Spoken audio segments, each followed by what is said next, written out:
بسم الله الرحمن الرحيم. طبعا احنا في صدد ذكر الحلقة الخاصة في القبائل الدرحانية، ومنها نستعرض لكم الآن حول قبيلة بني خداش. طبعا الخداشي جمع مفرد الخداشي، قبيلة درحانية، قبيلة درحانية هذا، ومنهم من القبائل الدرحانية جيم حمير الوسط، آل خداش، آل راشد، آل عتيق، آل حسين. طبعا ومن آل خداش آل سابق، هذا آل سابق من بني خداش، إنما تسموا واكتفوا باسم مع كثر القبيلة وانتشارها اكتفوا لهم باسم الجد الذي سموا باسمه آل سابق. طبعا آل سابق مذكورين في السيرة النبوية أنهم كانوا منهم في المدينة المنورة، وقد انتشروا في عدة دول من الوطن العربي، وفي الخليج العربي، وفي مصر، وفي المغرب، وفي الشام، وفي عدة مناطق. وآل شعلان وهم منتشرين في عدة دول، في دول الخليج، وفي اليمن، في محافظة إب عدة مديرياتها، وفي محافظة أخرى، وفي خولان الطيال الحميرية، خولان حميرية، ابن قضاء ابن حمير خولان، وفي الوطن العربي بعدة دول. ومنهم آل حاصل، وآل حاصل في يافع وفي عدة مناطق، وآل طراح، ومنهم آل مرعي وآل طراح في الخليج العربي بالشام وفي المغرب العربي. وقسد في منهم في يافع منطقة قسد وقبيلة، وفي منهم في الشام، واعتقد انهم الذي في سوريا، وإلا أنهم صنفهم الأوروبيين على أنهم حق سوريا أنهم أكراد، لكن كاذبين الأوروبيين والأمريكيين، لأنه الاستعمار الأوروبي زور أنساب القبائل العربية اليمنية في الوطن العربي، صنفهم وقال هذولا تراك، وهذولا أحباش، وهذولا أكراد. والأكراد ما يوجدوا لهم نسب من ينجو، أكراد صنفوهم هم قبائل حميرية يمنية، وهكذا. وأخذوا في كلامهم حق المستعمر بما فيهم الأمازيغ الذي في المغرب العربي، صنفوهم قالوا لهم أنتم أمازيغ، قالوا لهم من جينا، قالوا أنتم أصلكم من أوروبا، من عندنا من أوروبا، وهذا بلدكم، إنما الإسلام عربكم العرب باسم الإسلام واحتلوا مناطقكم، ولا أنتم أوروبيين. لما نناقش إحنا من هذا ديل كلهم الأمازيغ، وجدنا لهم نقش وأسماء للقبائل دي كان في اليمن، إنها قبائل حميرية عندما ملك إفريقس قارة إفريقيا، وبنى مدينة طنجة وآثار وحضارة وتاريخ وكل شيء. قلنا لهم طيب ثقافتكم ما هي؟ وجدنا ثقافتكم الثقافة الحميرية اليمنية. طيب وكتابتكم وحضارتكم نوجد أنه كتابتهم المسند الحميري اليمني، ولهجتهم المهرية السقطرية القديمة. طيب كيف يعني هذا المسند حميري حقنا؟ هل احنا سرقناه منكم ولا أنتم؟ قالوا يعني يلهثموا، كيف الخبر؟ كيف لا تقولون أنتم أوروبيين وأنتم مش عرب وأنتم أمازيغ؟ ولا الثقافة ثقافتنا الحميرية، والخط المسند حقنا، واللهجة حق سقطرى والمهرة القديمة يعني، والأسماء أسماء حميرية، وأسماء الأرض دي تسكنوا بها أسماء مناطق يمنية نقلوها الحميريين، يعني مناطق يمنية نقلوا الأسماء لهناك وسموا مناطق. إذن كيف تقول لي إنك أوروبي وإنك مش عربي؟ حتى على مستوى الوجبات الأكل يأكلوا العصيد، الوجبات دي نأكل إحنا، يعني المهم إنه وخدش أفكارهم الاستعمار هذا يعني إيش، وخلاهم يصدقوا. فما بالكم إنه هذا يقول لكم قسد، يقولون إنه مكراد، وإيش الذي خلى يعني نيقن على أنهم هم الذي في سوريا؟ لأنه مذكور في كتب التاريخ إنه قسد من درية خداش ونقيب السويداء.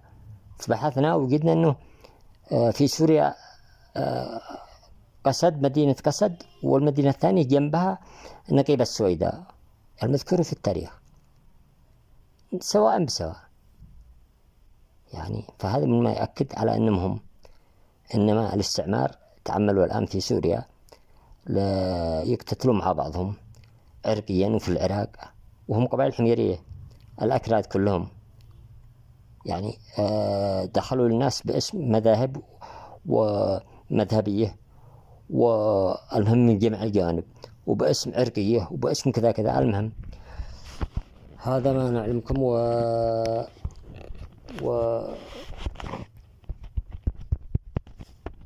طبعا قصد كما ذكرنا لكم ونقيب السويداء والمجلي يوجد في عدة محافظات منتشرين على عدة محافظات في أنحاء الجمهورية في اليمن، في محافظة وفي محافظة دمار الحداء، وفي صعدة منهم عثمان المجلي، وفي عدة محافظات من محافظة الجمهورية، وفي بعض دول الخليج، وفي الوطن العربي. أما الذي لا زالوا متمسكين محافظين على لقب الجد وملقبين على لقب الجد الخداشي، فهو في عدة مناطق في مناطق الجمهورية. في الحداء قرية وثنتين، في يافع عدة قرى، في حطيب، في مسقط رأس الجد، وعدة قرى في منطقة حطيب. طبعا مسقط رأس الجد يعني لا زال وبقيت الهجرة من تلك المناطق. وفي العود 5 قرى 6 قرى قرية لا زالوا محافظين على اسم الخداشي الجد، و5 قرى الذي هو الصناعي حيث هو الخداشي، حيث يوجد ختمه وكتبها الجد قبل 225 سنة، وذكر فيها أنا فلان فلان فلان الخداشي، المكنى بالصناعي، والكنوة لا عمل عليها طبعا، دمر يعني أبو فلان أو أبو فلان أو كذا كذا هكذا. فهو 5 قرى يعني. هذا مثل القبائل هذا الذي يعني أخذت باسم الجد، يعني الجد لهم القريب الذين يعني نقل إلى منطقة واكتفوا وهكذا.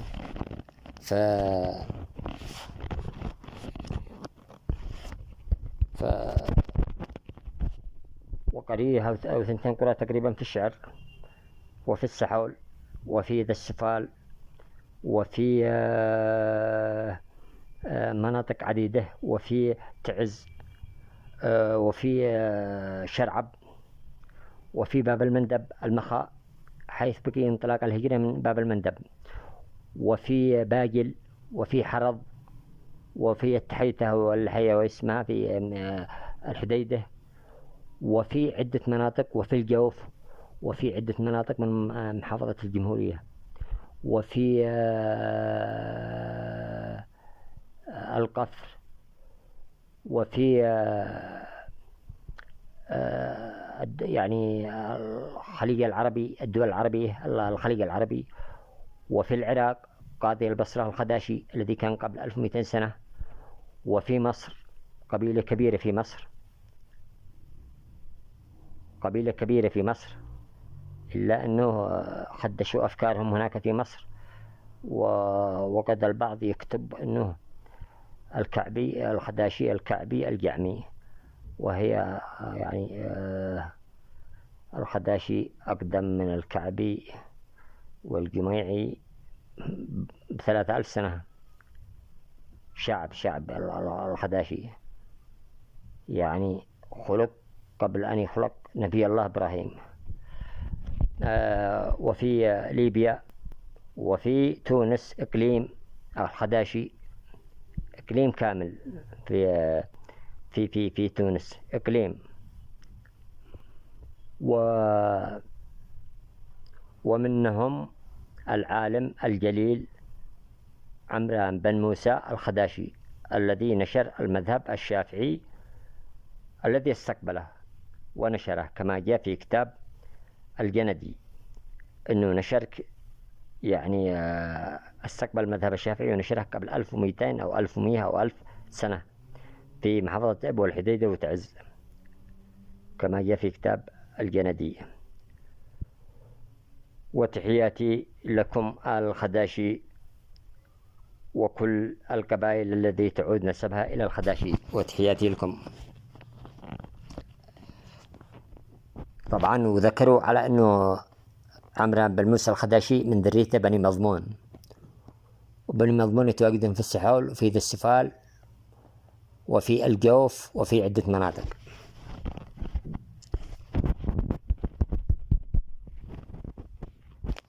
وكما قال رسول الله صلى الله عليه وسلم لعنة الله عليه والملائكة والناس أجمعين الذي ينتسب لقوم ليس منهم. وقال علي بن أبي طالب عن رسول الله صلى الله عليه وسلم أنه قال إنه من انتسب إلى قوم ليس منهم إنه كفر بالله وإنه مقعده من النار يوم القيامة. هذا حديث صحيح البخاري. وأما ما جاء في كلام الله في القرآن الكريم فقد قال الله تعالى في آياته، قال الله تعالى في سورة